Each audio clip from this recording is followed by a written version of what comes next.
Hello children, welcome to your YouTube channel Kids शिक्षक. Today I am going to teach you children about bad habits. बुरी आदतें के बारे में आज बच्चों जाने.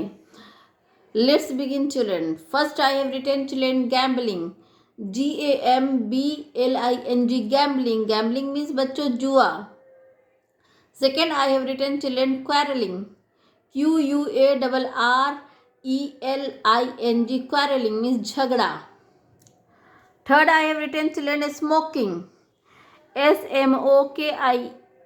Smoking. Smoking means बच्चों धूम्रपान. Third, I have written children dishonesty. Dishonesty. Dishonesty means बच्चों बेईमानी. Third, I have written children indiscipline.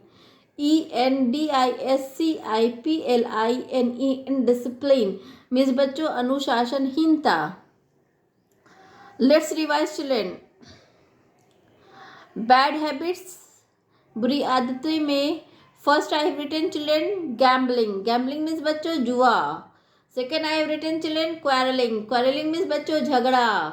Third I have written children smoking. Smoking means बच्चों धूम्रपान. Fourth I have written children dishonesty. Dishonesty means बच्चों बेईमानी.